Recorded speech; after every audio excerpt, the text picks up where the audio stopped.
Hello दोस्तों, मैं शैलेश आप सबका वेलकम करता हूं अपने प्यारे से एजुकेशनल यूट्यूब प्लेटफॉर्म शैलेश में।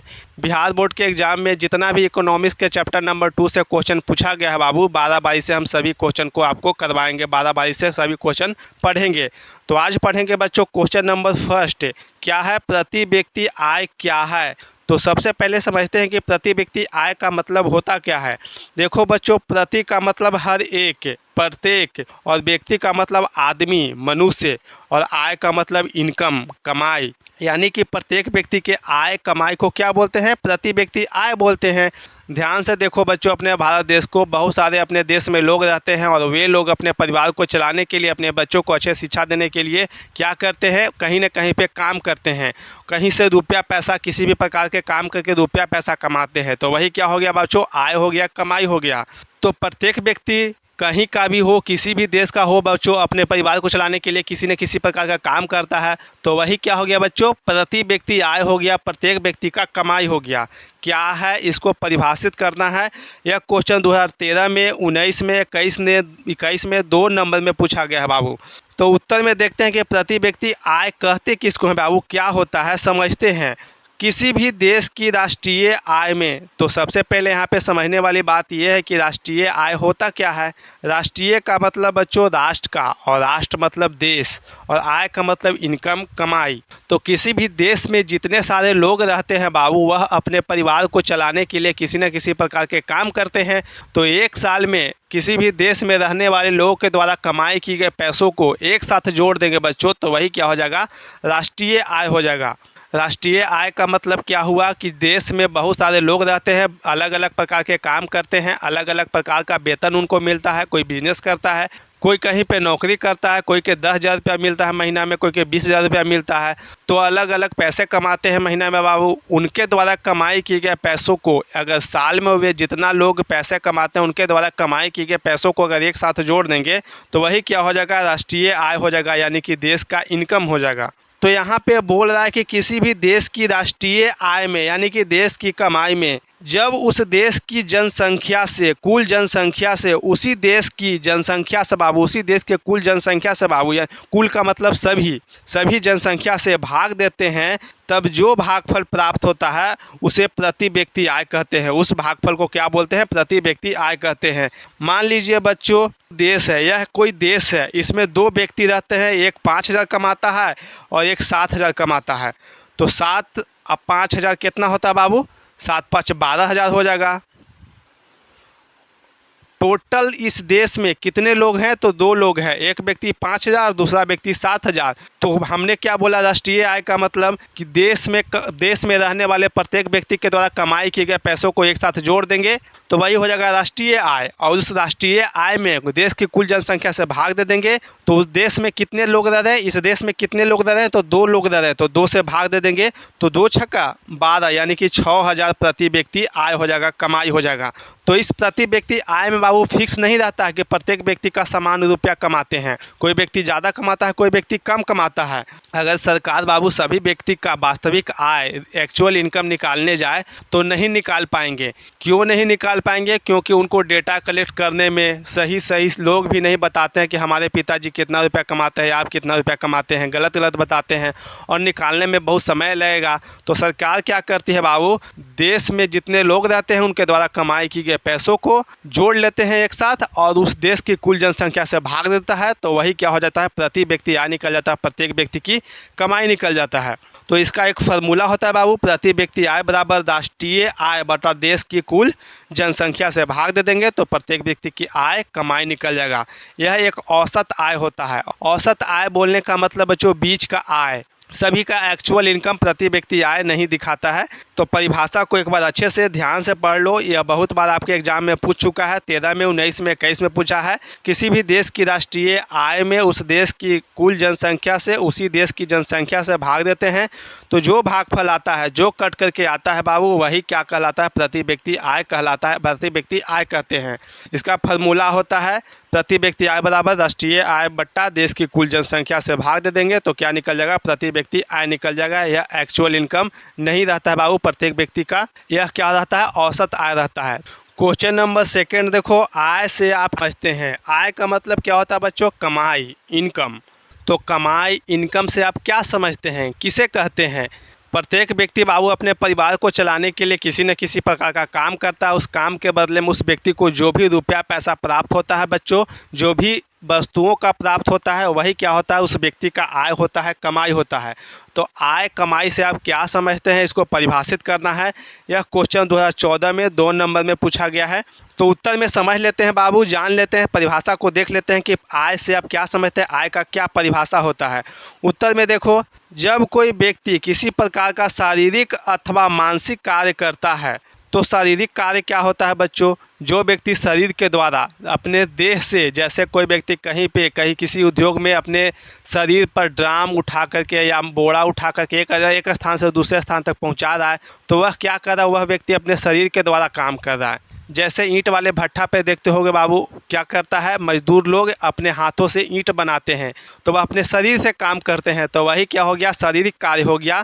शरीर के द्वारा किया गया काम को क्या बोलते हैं, शारीरिक कार्य। तथा मानसिक कार्य, वैसा काम जो दिमाग से हो। जैसे हम अभी पढ़ा रहे हैं, ज़्यादा इस्तेमाल किस चीज़ का कर रहे हैं बाबू, दिमाग का इस्तेमाल कर रहे हैं। जैसे कोई व्यक्ति कंप्यूटर पर बैठ के काम कर रहा है, तो ज़्यादा इस्तेमाल किस चीज़ का कर रहा है, दिमाग का इस्तेमाल कर रहा है। तो वह क्या हो गया, वह कौन सा काम हो गया बाबू, तो मानसिक कार्य हो गया। वैसा काम जो दिमाग से मानसिक तौर पर किया जाता हो, उसी को क्या बोलते हैं, मानसिक कार्य बोलते हैं। तो यहाँ पे बोल रहा है कि जब कोई व्यक्ति किसी भी प्रकार का कैसा भी काम करे, शारीरिक काम करे या फिर मानसिक कार्य करे, और उस व्यक्ति को उस कार्यों के बदले में जो पारिश्रमिक मिलता है, और उस व्यक्ति को बाबू शारीरिक या मानसिक कार्य करने के बदले में जो भी पारिश्रमिक मिलता है, पारिश्रमिक का मतलब मेहनताना, मेहनत के बदले में।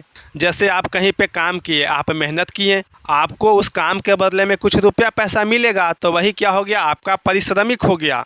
उसे उस व्यक्ति की आय कहते हैं। यहाँ पे सिंपल भाषा में बोल रहा है बाबू कि जब कोई व्यक्ति किसी भी प्रकार का शारीरिक काम करे या फिर मानसिक काम करे, अपने देह से काम करे, एक स्थान से दूसरे स्थान तक बोरा पहुँचाए, ईंटा ढो या फिर घर बनाए, मजदूर हो, तो वह अपने ज़्यादा क्या करता है, अपने शरीर से काम करता है।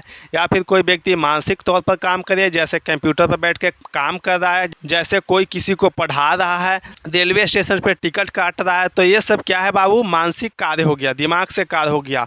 कोई व्यक्ति मानसिक कार्य करे या शारीरिक कार्य करे, उस व्यक्ति को उस कार्य के बदले, जो भी कार्य करे उस कार्यों के बदले में उसे जो भी पारिश्रमिक मिले, यानी कि मेहनताना मिले, उस काम के बदले में जो भी वस्तु मिले या रुपया पैसा मिले, उसे उस व्यक्ति का क्या कहते हैं, आय कहते हैं, कमाई कहते हैं।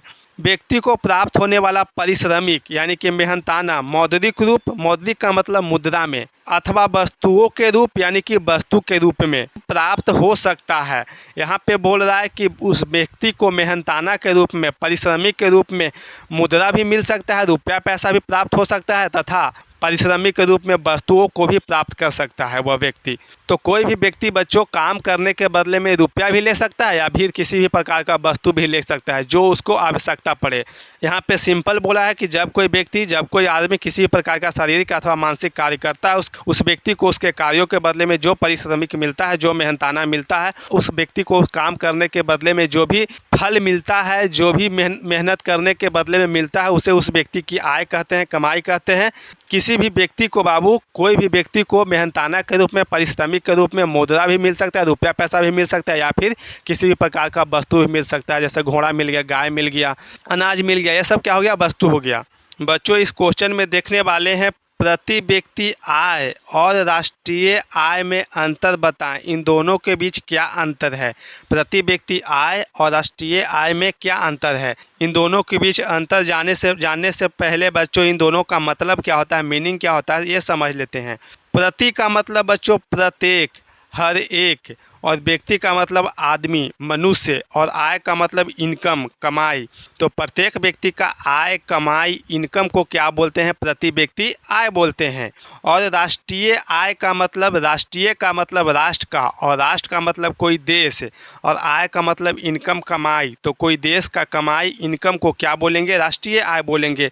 तो इन दोनों में हमें क्या करना है बच्चों, अंतर बताना है। इन दोनों के बीच क्या फ़र्क है, क्या डिफरेंट है, ये बताना है।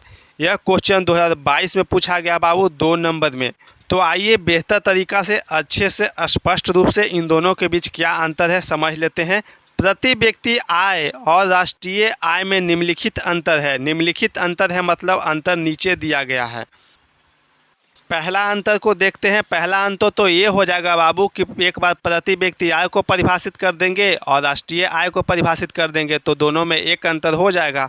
तो सबसे पहले प्रति व्यक्ति आय को परिभाषित करते हैं। जब एक देश की राष्ट्रीय आय में, राष्ट्रीय आय का मतलब अभी हमने समझाया कि किसी भी देश में रहने वाले प्रत्येक व्यक्ति, जितने सारे लोग रहते हैं, उनके द्वारा कमाई की गए पैसों को एक साल में वे जितने सारे रुपये पैसे कमाते हैं एक साथ जोड़ देंगे तो वही क्या हो जाएगा, उस देश का राष्ट्रीय आय हो जाएगा, देश का कमाई हो जाएगा। देश के सभी नागरिक लोग अपने परिवार को चलाने के लिए, अपने बच्चों को अच्छा शिक्षा देने के लिए, खान पान देने के लिए कहीं ना कहीं पे काम करके रुपया पैसा कमाते हैं, तो वे एक साल में जितना रुपया पैसा कमाते हैं उनके द्वारा कमाई की गए पैसों को एक साथ जोड़ देंगे तो वही क्या हो जाएगा, राष्ट्रीय आय हो जाएगा। तो यही बोल रहा है यहाँ पे कि जब एक देश की राष्ट्रीय आय में उस देश की जनसंख्या से, उसी देश की जनसंख्या से, उस देश में रहने वाले नागरिकों की संख्या से भाग देने पर जो परिणाम आता है, जो भागफल आता है, जो कट कर के आता है, वही क्या कहलाता है बाबू, प्रति व्यक्ति आय कहलाता है। यानी सिंपल भाषा में बोल रहा है कि किसी भी देश की राष्ट्रीय आय में, देश के कमाई में, उसी देश की जनसंख्या से, उस देश में रहने वाले नागरिकों की संख्या से भाग देने पर जो कट कर के आएगा, जो भागफल आएगा, वही क्या कहलाएगा, प्रति व्यक्ति आय कहलाएगा। अब देख लेते हैं राष्ट्रीय आय का परिभाषा। जबकि किसी देश में एक साल में, एक वर्ष में उत्पादित वस्तुओं एवं सेवाओं के कुल मौद्रिक मूल्य के योग को राष्ट्रीय आय कहते हैं। यहाँ पे बोल रहा है बाबू कि एक वर्ष में, उत्पादित का मतलब किसी चीज़ का उत्पादन होना, जैसे उद्योग में, कल कारखाने में क्या होता है, कार, मोटरसाइकिल, बस इत्यादि चीज़ों का उत्पादन होता है। उत्पादन दो चीज़ों का होता है बच्चों, या तो वस्तुओं का उत्पादन होगा या तो फिर सेवाओं का उत्पादन होगा। वस्तुओं का उत्पादन यानी कार हो गया, कल कारखाने में उत्पादन, मोटरसाइकिल हो गया, बस हो गया, पंखा हो गया, टेबल फैन हो गया, ये सब क्या हो गया बाबू, वस्तुओं का उत्पादन हो गया, ये सब वस्तु हो गए। एवं सेवाओं का मतलब जैसे आपको कहीं पे जाना है तो बस वाला एक स्थान से दूसरे स्थान तक छोड़ देता है, तो आपको बस वाला क्या दे रहा है, सेवा दे रहा है, किसी भी प्रकार के वस्तु का उत्पादन करके, निर्माण करके नहीं दे रहा है। तो उसके बदले में जो भी पैसा लेगा, बस वाला पैसा लेगा ना आपसे, आपको पहुंचाने का, तो आपको वह सेवा दिया। जैसे जियो वाला कंपनी, एयरटेल वाला कंपनी, आप इंटरनेट चलाने के लिए अपने सिम को रिचार्ज करवाते हैं, अपने जियो वाला कंपनी, एयरटेल वाला कंपनी को क्या करते हैं बच्चों, पैसा पे करते हैं और तब फिर वह जियो एयरटेल वाला कंपनी आपको इंटरनेट चलाने की सुविधा देता है। तो जियो वाला कंपनी, एयरटेल वाला कंपनी आपको क्या दे रहा है, सेवा दे रहा है, किसी भी प्रकार का वस्तु का उत्पादन करके नहीं दे रहा है। तो यहाँ पे यही बोल रहा है कि एक साल में उत्पादित वस्तुओं एवं सेवाओं के कुल मौद्रिक मूल्य को, कुल का मतलब सभी, मौद्रिक मूल्य का मतलब जो भी इन वस्तुओं एवं सेवाओं को बेच करके रुपया पैसा प्राप्त होगा, सभी रुपया पैसा को एक साथ जोड़ देंगे, योग कर देंगे तो वही क्या हो जाएगा, राष्ट्रीय आय हो जाएगा। तो पहला इन दोनों में फ़र्क, अंतर ये हो गया कि बच्चों इन दोनों को पहले परिभाषित कर देंगे। दूसरा अंतर देखो, राष्ट्रीय आय एक देश के आर्थिक विकास को मापने का सूचक है। आर्थिक विकास का मतलब रुपया पैसा पूंजी से विकास होना, तरक्की उन्नति होना, उसी को क्या बोलते हैं, आर्थिक विकास बोलते हैं। मापने का सूचक है। मापने का मतलब बच्चों, जैसे आप बाज़ार में सब्जी फल वगैरह खरीदने जाते हो ना, तो आप बोलते हो दुकानदार को, सब्जी वाले को कि भैया 1 किलो सब्जी, टमाटर, आलू दे दीजिए। तो सब्जी वाला क्या करता है, तराजू ऐसे करके ऊपर करता है और 1 केजी का बटखारा चढ़ाता है। तो वह बटखारा क्या हो गया बाबू, सूचक हो गया, सूचकांक हो गया। वह सूचक है कि 1 केजी का वजन का है बाबू, वह बटखारा, तो वह क्या हो गया, सूचक हो गया। और जिस तराजू से तौल करके देता है बाबू, वह क्या है, मापने का तरीका है, जानने का तरीका है। तो राष्ट्रीय आय भी यही है बच्चों, मापने का, जानने का तरीका है। एक तरह से तराजू का काम करता है कि किसी भी देश का आर्थिक विकास हो रहा है या नहीं हो रहा है, इससे जान सकते हैं। किससे, तो राष्ट्रीय आय के माध्यम से बच्चों किसी भी देश के आर्थिक विकास को पता कर सकते हैं, माप सकते हैं, तराजू की तरह काम करता है। जबकि प्रति व्यक्ति आय देश में रहने वाले प्रत्येक व्यक्तियों के रहन सहन के स्तर को मापता है, मापने का सूचक है। यह क्या करता है बाबू, आर्थिक विकास को मापता है राष्ट्रीय आय। जबकि प्रति व्यक्ति आय क्या करता है, उस देश में रहने वाले प्रत्येक व्यक्ति किस प्रकार से कैसे रह रहे हैं, उस देश में रहने वाले व्यक्तियों को स्वास्थ्य सेवा कैसा है, उनके बच्चों को अच्छे से पढ़ने के लिए सुविधा मिल रहा है कि नहीं मिल रहा है, कैसा वह खान पान ले रहे हैं, ये क्या है बाबू, मापने का तरीका है। ये सब मापा जाता है प्रति व्यक्ति आय के माध्यम से। राष्ट्रीय आय के द्वारा किसी देश के आर्थिक विकास को मापेंगे बाबू, यानी कि रुपया पैसा एक साल में कितना बढ़ा इस देश का, कितना विकास हुआ, ये मापेंगे। और प्रति व्यक्ति आय के द्वारा किस प्रकार से कौन सा व्यक्ति कैसे रह रहा है, ये मापते हैं। तीसरा डिफरेंट देखो, राष्ट्रीय आय का संबंध एक देश के उत्पादन से होता है। राष्ट्रीय आय का संबंध रिलेशन क्या होता है बाबू, एक देश के उत्पादन से होता है। उत्पादन का मतलब किसी भी प्रकार के वस्तु एवं सेवाओं का उत्पादन करना, निर्माण करना, बनाना। जिस देश में ज़्यादा वस्तु एवं सेवाओं का निर्माण होगा बाबू, ज़्यादा उत्पादन होगा, वह देश उतना ही क्या होगा, विकसित होगा, तरक्की करेगा। उस देश का राष्ट्रीय आय उतना ही अधिक क्या करेगा, बढ़ेगा। जबकि प्रति व्यक्ति आय का संबंध रिलेशन देश के औसत आय से होता है। तो समझने की बात है कि यहाँ पे औसत आय होता क्या है। औसत आय का मतलब बच्चों बीच का आय, बीच का कमाई। जैसे बच्चों आप जानते हैं कि किसी भी देश में प्रत्येक व्यक्ति का आय कमाई को निकालना संभव नहीं है। सरकार निकालने जाएगा प्रत्येक व्यक्ति की आय कमाई को तो गलत हो जाएगा, और सही लोग भी नहीं बताते हैं कि कितना पैसा कमाते हैं, और सरकारी कर्मचारी भी गलती कर देगा इतना सारा डेटा को कलेक्ट करने में। तो प्रत्येक व्यक्ति की आय कमाई को निकालना संभव नहीं है। तो क्या किया जाता है बच्चों, जिस देश का प्रति व्यक्ति आय निकालना होता है उस देश के राष्ट्रीय आय में उसी देश की कुल जनसंख्या से भाग दे देंगे, तो यही क्या होता है, औसत आय होता है। औसत आय का मतलब अनुपात बच्चों। मान लेते हैं किसी देश में दो व्यक्ति रहते हैं, एक व्यक्ति 100 रुपया कमाता है, दूसरा व्यक्ति 200 रुपया कमाता है। एक व्यक्ति 100 रुपया, दूसरा व्यक्ति 200 रुपया, तो राष्ट्रीय आय कितना हो गया बाबू, 300 रुपया हो गया। और देश में कितने सारे लोग हैं, तो इस देश में 2 लोग हैं, तो 2 से भाग दे देंगे तो 150 रुपया हो जाएगा। तो यही क्या हो जाएगा बाबू, औसत आय हो जाएगा। यहाँ पे एक व्यक्ति 100 रुपया कमाया, दूसरा व्यक्ति 200 रुपया कमाया। इसमें आय फिक्स नहीं रहता बाबू, एक्चुअल इनकम नहीं रहता है। किसी व्यक्ति का आय कमाई ज़्यादा रहता है तो किसी व्यक्ति का आय कमाई कम होता है। तो जितने देश का राष्ट्रीय आय है उसमें देश की जनसंख्या से भाग दे देंगे, तो ये जो भाग दे कर के आएगा बाबू वही क्या होता है, औसत आय होता है, अनुपात होता है। ध्यान से समझो बच्चों, क्वेश्चन नंबर 4, सकल घरेलू उत्पाद क्या है। सकल घरेलू उत्पाद से आप क्या समझते हैं या फिर किसे कहते हैं। तो सबसे पहले समझ लेते हैं कि सकल का मतलब होता क्या है। सकल का मतलब बच्चों कुल, सभी, पूरा को क्या बोलते हैं, सकल बोलते हैं। और घरेलू का मतलब घर का। तो यहाँ पे अपने पूरे भारत देश को, हमारे भारत देश को क्या समझेंगे, अपना घर समझेंगे। हम लोग किस देश में रहते हैं, अपने भारत देश में रहते हैं, तो हम लोग क्या है, भारत देश के निवासी हैं। तो हम लोगों का घर क्या हुआ, भारत देश हो गया। तो घरेलू का मतलब घर, और उत्पादन का मतलब बच्चों निर्माण करना, बनाना, किसी चीज़ को क्या करना, उत्पादन करना, बनाना। जैसे फैक्ट्रियों में, कल कारखानों में कार, कंप्यूटर, बस, गाड़ी, मोबाइल फ़ोन इत्यादि चीज़ों का बनाया जाता है, इत्यादि चीज़ों का निर्माण किया जाता है। किसान खेतों में चावल, गेहूँ, मक्का इत्यादि चीज़ों का उत्पादन करते हैं। तो ये सब क्या हो गया बच्चों, उत्पादन हो गया। यानी सकल घरेलू उत्पादन का मतलब ये हुआ कि पूरे भारत देश में जितने भी चीज़ों का उत्पादन किया जाता है, निर्माण किया जाता है, सामानों को बनाया जाता है, उसे ही क्या बोलते हैं बाबू, सकल घरेलू उत्पादन बोलते हैं, उत्पाद बोलते हैं। तो आइए उत्तर में अच्छे से डिटेल्स में समझ लेते हैं कि सकल घरेलू उत्पादन का क्या अर्थ होता है, किसे कहते हैं। यह क्वेश्चन 2016 में, 17 में 2 नंबर में पूछा गया है। अगली बार अगर पूछ दे 2027 में, 26 में, तो आप अच्छे से लिख करके आइएगा। आइए समझते हैं।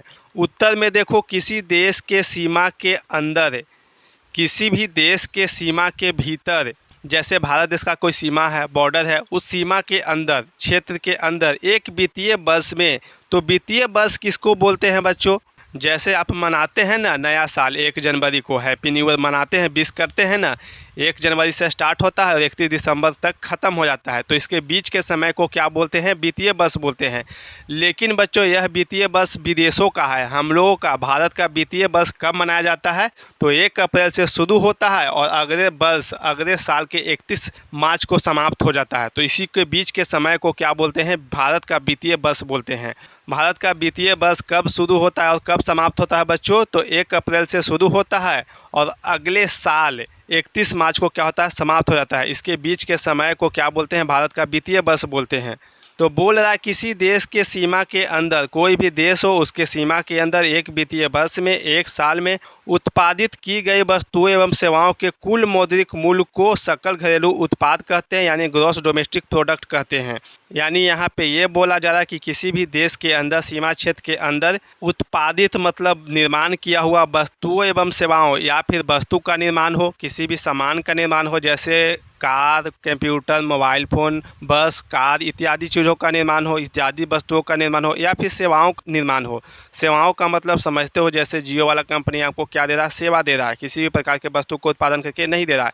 वस्तुओं एवं सेवाओं को बेचकर जो भी एक वर्ष में रुपया पैसा प्राप्त होता है, कुल मौद्रिक मूल्य को, मौद्रिक का मतलब मुद्रा, कुल का मतलब सभी और मूल्य का मतलब कीमत, तो जो भी वस्तु एवं सेवाओं का कीमत होता है रुपया पैसा में, उसी को क्या बोलते हैं, सकल घरेलू उत्पाद बोलते हैं, यानी ग्रॉस डोमेस्टिक प्रोडक्ट बोलते हैं। अब उत्पादन बच्चों किसी के द्वारा भी हो सकता है, या तो देश के लोग उत्पादन करें या फिर विदेश के लोग उत्पादन करें, इससे मतलब नहीं है। सिर्फ क्या हो, जिस देश का सकल घरेलू उत्पाद निकाल रहे हैं उसी देश में वस्तुओं को निर्माण किया जाना चाहिए या फिर सेवाओं का उत्पादन किया जाना चाहिए।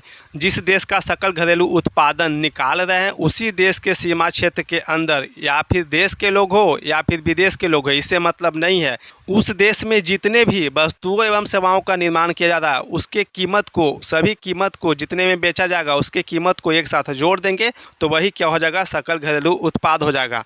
ग्रॉस का मतलब बच्चों सकल, और डोमेस्टिक का मतलब घरेलू, और प्रोडक्ट का मतलब सामान उत्पादन करना। सकल घरेलू उत्पादन में वृद्धि होने से, बढ़ोतरी होने से किसी भी देश की आर्थिक विकास को दिखाती है। सिंपल सा बात है दोस्तों, जिस देश का सकल घरेलू उत्पादन में जितना ज़्यादा वृद्धि होगा, बढ़ोतरी होगा, उस देश का उतना ही तेज़ी से क्या होगा, विकास होगा, तरक्की होगा। आर्थिक विकास होगा मतलब रुपया पैसा में उस देश का क्या होगा बाबू, विकास होगा, तरक्की होगा, रुपया पैसा में बढ़ोतरी होगा। तो सकल घरेलू उत्पाद यानी जीडीपी वृद्धि होने से उस देश के आर्थिक विकास को दिखाती है, दर्शाती है, यानी कि प्रदर्शित करती है। क्वेश्चन नंबर 5वां देखो, आय का गरीबी के साथ संबंध स्थापित करें। स्थापित करना का मतलब बच्चों दिखाना, बताना, और संबंध का मतलब रिश्ता, और यहाँ पे आय का मतलब बच्चों इसे इंग्लिश में इनकम बोलते हैं। देखो प्रत्येक व्यक्ति क्या करते हैं, अपने परिवार को चलाने के लिए कहीं न कहीं पे काम करते हैं। उन कामों के बदले उन व्यक्ति को जो भी रुपया पैसा प्राप्त होता है उसे उस व्यक्ति की आय कहते हैं। जो भी व्यक्ति किसी भी प्रकार के काम करके रुपया पैसा कमाता है तो उस व्यक्ति का क्या है, आय है, इनकम है, कमाई है। और गरीबी का मतलब क्या बच्चों, गरीबी का मतलब गरीब है। और गरीबी किस व्यक्ति को बोलते हैं, वैसे व्यक्ति जिनके पास रहने के लिए घर, खाने के लिए खाना और पहनने के लिए कपड़ा नहीं होता, उस व्यक्ति को क्या बोलते हैं, गरीब बोलते हैं। तो इस क्वेश्चन में हमें ये बताना है बाबू कि इनकम का, आय का गरीबी के साथ क्या संबंध है, क्या रिश्ता है, ये बताना है। यह क्वेश्चन 2020 में, 21 में, 23 में 2 नंबर में पूछा गया है लघुत्तरीय प्रश्न में।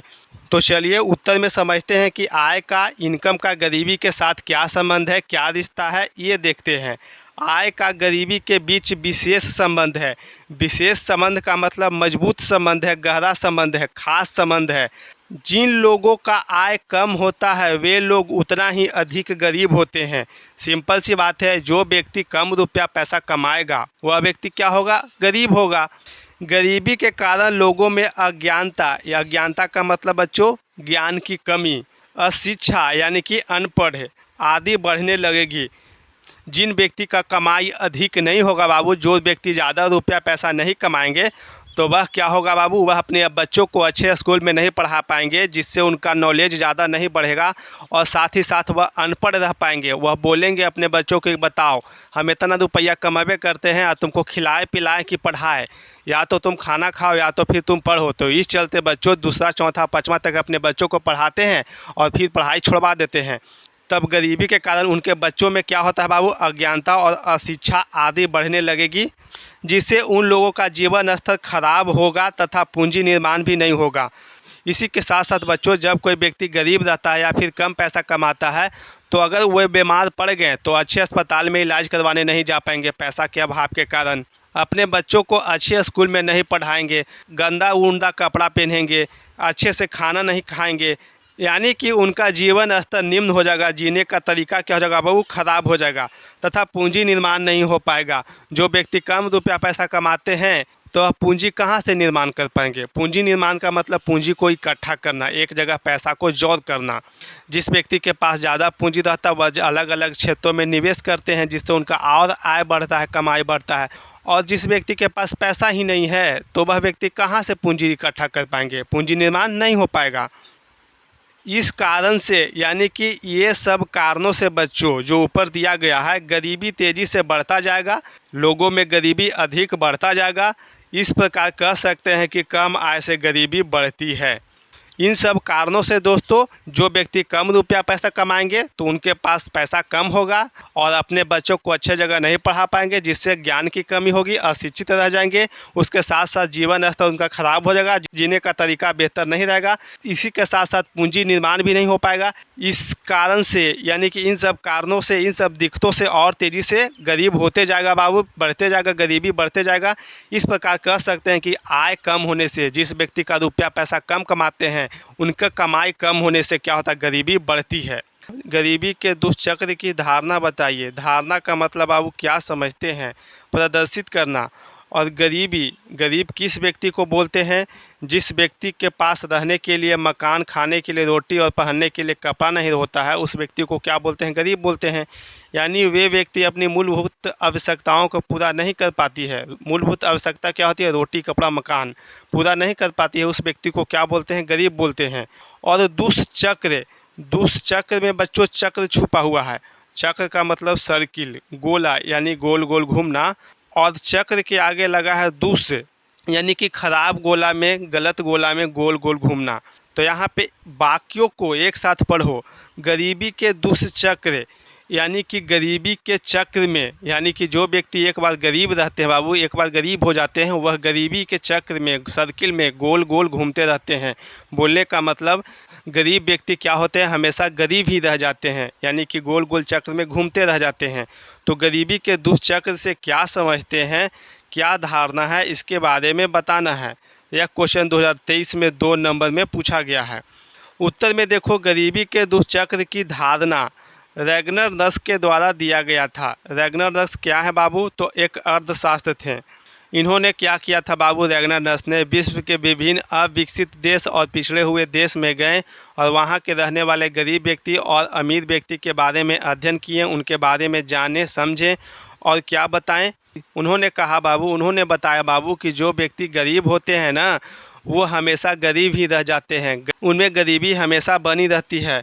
तो इनके अनुसार, मतलब रैगनर रस के अनुसार, गरीबी ही गरीबी को क्या देती है? जन्म देती है बाबू। समझते हैं कि कैसे गरीबी ही गरीबी को जन्म देती है। गरीबी के दुष्चक्र की धारणा के अनुसार जिस व्यक्ति का आय कमाई कम होगी वह बचत भी कम कर पाएंगे। गरीबी के दुष्चक्र के धारणा के अनुसार बाबू रैगनर रस ने बताए थे कि जिस व्यक्ति का आय कमाई कम होता है, जो व्यक्ति रुपया पैसा कम कमाते हैं, वह बचत भी क्या करते हैं? कम कर पाएंगे। वह अपने बच्चों को सबसे पहले पढ़ाएंगे, लिखाएंगे, कपड़ा पहनाएंगे, मकान बनाएंगे, तब तो कुछ न कुछ रुपया बचत कर पाएंगे। बचत करना का मतलब रुपया इकट्ठा करना।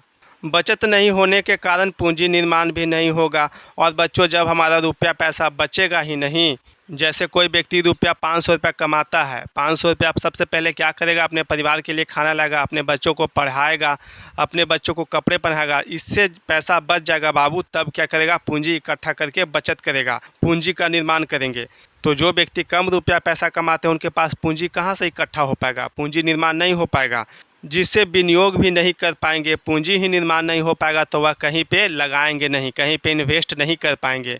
अमीर व्यक्ति को देखो बाबू, जिनके पास पैसा अधिक होता है ना, वह अपने पैसों को अलग अलग जगह पे क्या करते हैं? इन्वेस्ट कर देते हैं, लगा देते हैं पूंजी को। जैसे होटल खोल देंगे, मॉल खोल देंगे, जिससे उनका और क्या होगा बाबू? आय कमाई बढ़ेगा। तो यही यहाँ पे बोल रहा है कि गरीब व्यक्ति जिसके पास पूंजी निर्माण नहीं होता है, वह अपने पैसों को नहीं लगा पाएंगे, जिसके कारण वह क्या हो जाते हैं? गरीब हो जाते हैं। और अमीर व्यक्ति जो अपने पैसों को अलग अलग क्षेत्रों में लगा देते हैं, इन्वेस्ट कर देते हैं, वह क्या होते हैं? और अमीर होते चले जाते हैं। इसके कारण आगे आने वाली पीढ़ी और भी अधिक गरीब होते जाती है। और जिस व्यक्ति का आय कमाई पूंजी निर्माण नहीं हो पाता है बाबू, कम रहता है आय कमाई, उनके आगे आने वाली पीढ़ी यानी कि उनके जो बाल बच्चे बुतरू होंगे, वो भी क्या होते हैं? गरीब रह जाते हैं, वो भी पैसा वैसा नहीं कमा पाते हैं। उनके माता पिता ही बच्चों गरीब हैं, अपने बच्चों को अच्छे जगह नहीं पढ़ाएंगे तो नौकरी वोकरी नहीं लगेगा, अच्छे तरह से बिजनेस नहीं कर पाएंगे। इस कारण से बाबू क्या होता है, उनके आगे आने वाली पीढ़ी जो बाल बच्चे बुतरू होते हैं भविष्य में, वो भी क्या रहते हैं, गरीब हो जाते हैं और वे लोग इसी गरीब के दुष्चक्र में फंसते चले जाते हैं। और गरीब लोग बाबू गरीबी के दुष्चक्र में, गोल गोल सर्किल में, एक तरह के लूप में फंसते चले जाते हैं। बोलने का मतलब जो गरीब व्यक्ति होते हैं वह गरीब ही रह जाते हैं और जो अमीर व्यक्ति होते हैं वह और अमीर होते चले जाते हैं। तो ये जो बात है बच्चों, गरीबी ही गरीबी को जन्म देती है, इस कथन को रैगनर नर्स ने गरीबी के कुचक्र के रूप में क्या किए, व्यक्त किए। इन्होंने ही बताया बाबू कि गरीबी ही गरीबी को जन्म देती है। और इन सब अध्ययन के आधार पर निष्कर्ष निकलता है, रैगनर नर्स निष्कर्ष निकालते हैं कि गरीबी ही गरीबी को जन्म देती है। एक बार जो व्यक्ति गरीब हो जाते हैं वह गरीबी के जाल में फंसते चले जाते हैं। तो दोहरी गणना से आप क्या समझते हैं? दोहरी का मतलब बच्चों दो बार, और गणना करना का मतलब गिनना, काउंटिंग करना। 2 बार गणना करना, 2 बार काउंटिंग करने से आप क्या समझते हैं?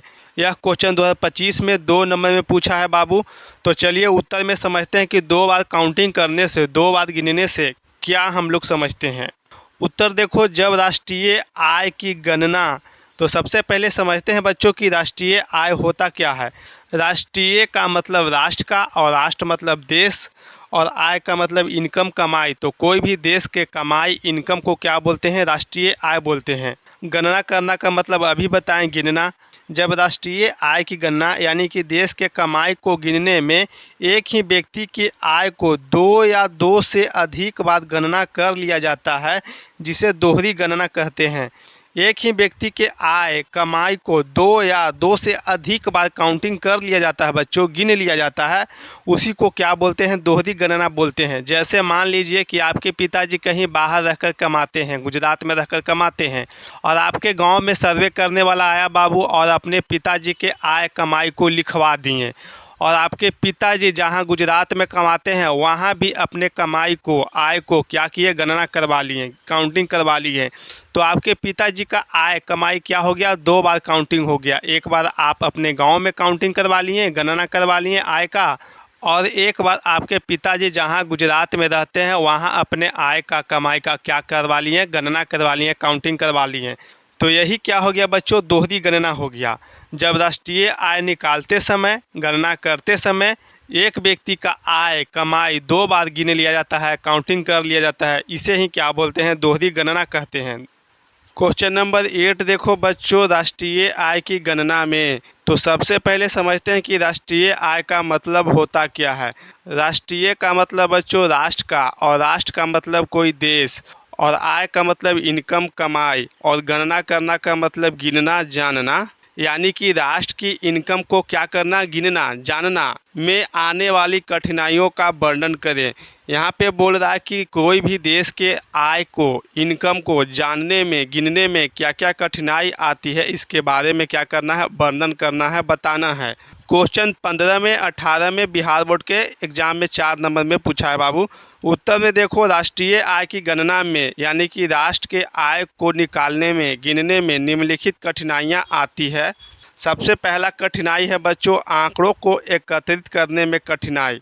आंकड़ों का मतलब बच्चों लिस्ट, सूची को क्या बोलते हैं, आंकड़ों बोलते हैं। जैसे आपके गांव में सर्वे करने वाला जाता है ना और बोलता है कि बताइए आपके घर में कितना रुपया का इनकम होता है, आपका घर कितना, आपके घर में मोटरसाइकिल है कि नहीं है, और एक पेपर पर लिखता है, तो वह क्या हो गया बच्चों, आपका सूची बना लिया, जानकारी ले लिया, तो वही क्या हो गया, आंकड़ा हो गया। एकत्रित का मतलब इकट्ठा करना, एक जगह क्या करना, जोड़ करना। और कठिनाई का मतलब क्या, समस्या। पूरे देश की लोगों के आय के आंकड़ों को एकत्र करने में काफ़ी कठिनाइयां होती है। मान के चलो कि हम अपने भारत देश का ही राष्ट्रीय आय निकाल रहे हैं, तो भारत के पूरे देश के लोगों के आय के आंकड़ों को एकत्रित करने में, यानी कि भारत में जितने सारे लोग रहते हैं उनके जो रुपया पैसा कमाते हैं, क्या अपने भारत देश 10-20 लोगों का है कि आसानी से उनका कमाई, आय को गणना कर लेंगे? नहीं बच्चों, यहाँ पे अरबों खरबों लोग रहते हैं और अलग अलग प्रकार के काम करके कोई ज़्यादा तो कोई कम रुपया पैसा कमाते हैं, तो इतना आसान तो नहीं है।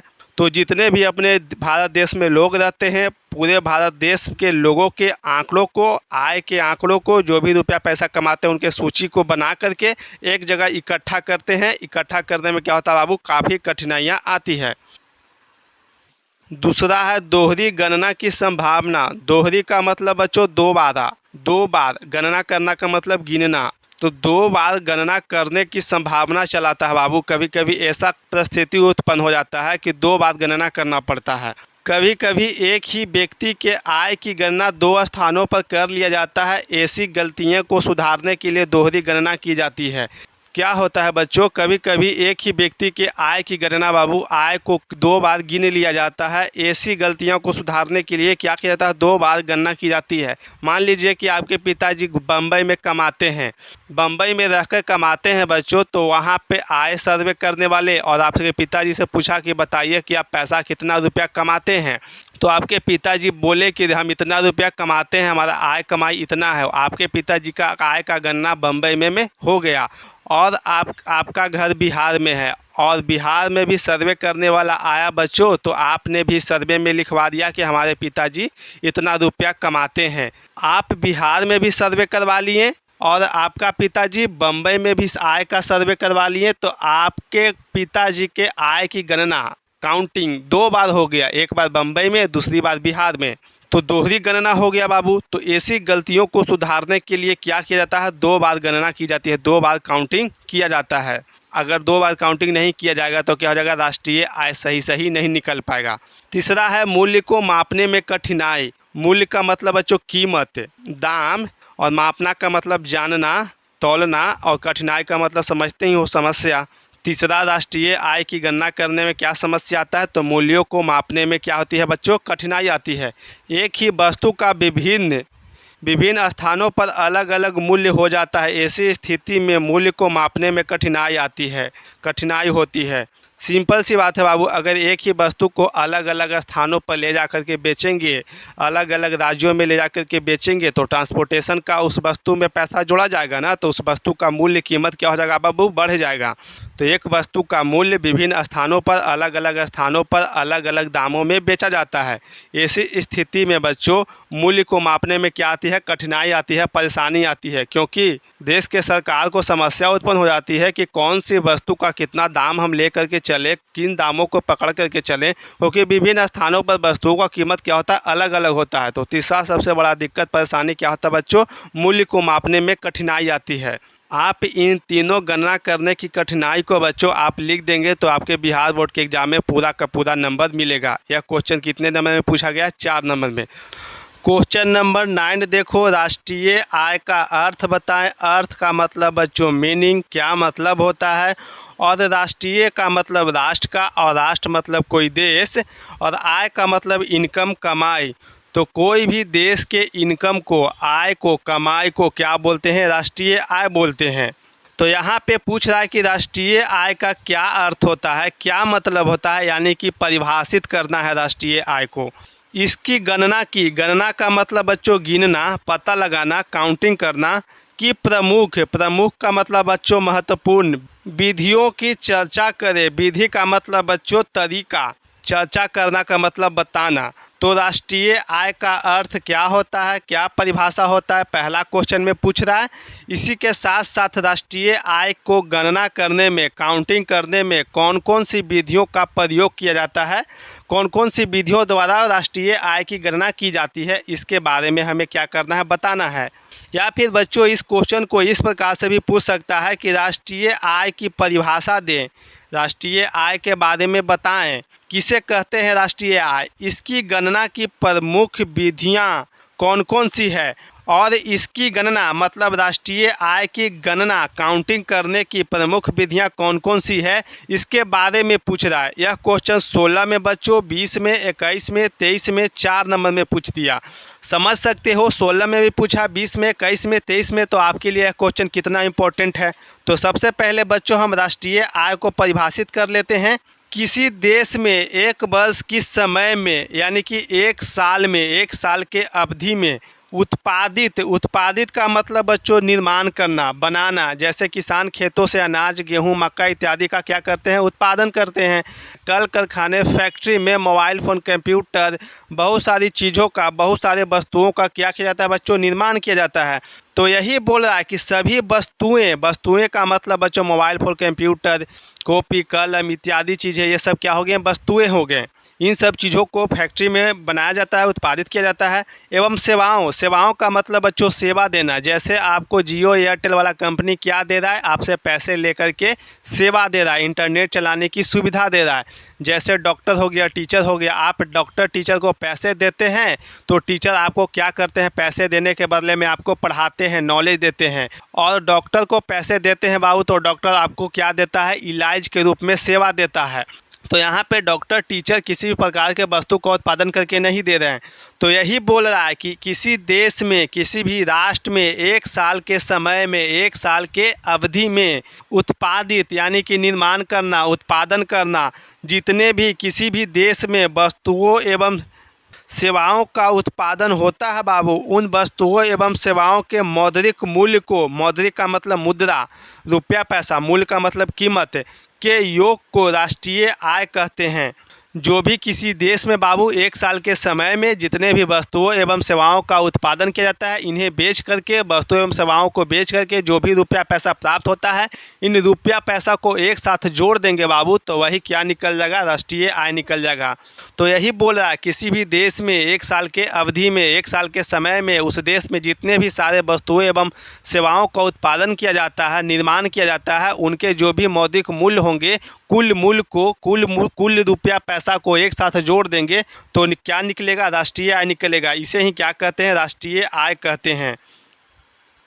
किसी भी राष्ट्र का, किसी भी देश की बाबू राष्ट्रीय आय का गणना 3 तरीकों से, 3 विधियों द्वारा किया जाता है। सबसे पहला विधि है उत्पादन गणना विधि। उत्पादन का मतलब बच्चों निर्माण करना, उत्पादन करना। गणना करना का मतलब गिनना, काउंटिंग करना। विधि का मतलब तरीका। तो सबसे पहला क्या है, उत्पादन गणना विधि। उत्पादन गणना विधि से भी किसी भी राष्ट्र के, किसी भी देश के आय को, कमाई को हम क्या कर सकते हैं, निकाल सकते हैं। जब राष्ट्रीय आय की गणना, राष्ट्रीय का मतलब बच्चों कोई देश, आय का मतलब इनकम, उत्पादन के योग के द्वारा किया जाता है तो इसे उत्पादन गणना विधि कहते हैं। किसी भी देश के राष्ट्रीय आय की गणना बच्चों उत्पादन के योग के आधार पर करते हैं, यानी कि उस देश में जितने भी सारे वस्तुओं एवं सेवाओं का उत्पादन होता है और उनके जो भी रुपये पैसे में दाम होता है, उन्हें जो भी बेच करके रुपया पैसा प्राप्त होता है, और इन सभी रुपया पैसा को एक साथ जोड़ देते हैं बच्चों, तो जो रुपया पैसा प्राप्त होता है उस देश का क्या निकल जाता है, राष्ट्रीय आय निकल जाता है। तो सबसे पहला विधि है उत्पादन गणना विधि कि किस देश में कितने सारे वस्तुओं एवं सेवाओं का उत्पादन हो रहा है। इसके आधार पर अगर किसी देश का राष्ट्रीय आय निकालते हैं तो उत्पादन गणना विधि से उस देश का राष्ट्रीय आय की गणना हो जाएगा बाबू, काउंटिंग हो जाएगा। सेकंड में है आय गणना विधि। आय का मतलब बच्चों इनकम, कमाई, और गणना का मतलब जानते ही हो, काउंटिंग करना, गिनना। तो किसी भी देश में बाबू जितने सारे लोग रहते हैं उनके द्वारा, उनके कमाई के द्वारा जो भी रुपया पैसा कमाते हैं, उनके कमाई के द्वारा उस देश का राष्ट्रीय आय की गणना की जाती है, काउंटिंग की जाती है।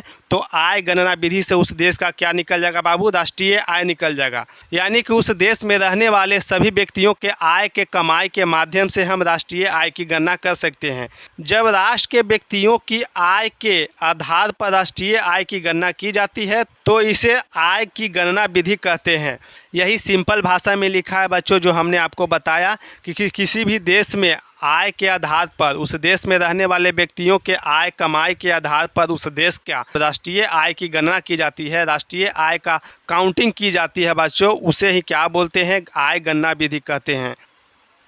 अब देखो तीसरा और अंतिम राष्ट्रीय आय की गणना करने की विधि क्या है बच्चों, व्यय गणना विधि। व्यय का मतलब खर्च और गणना का मतलब काउंटिंग करना, गिनना, और विधि का मतलब तरीका। तो खर्च के आधार पर, व्यय के आधार पर भी राष्ट्रीय आय की गणना की जाती है। जब किसी राष्ट्र में व्यक्तियों के द्वारा किए गए खर्च के आधार पर राष्ट्रीय आय की गणना की जाती है तो ऐसे विधि को व्यय गणना विधि कहते हैं।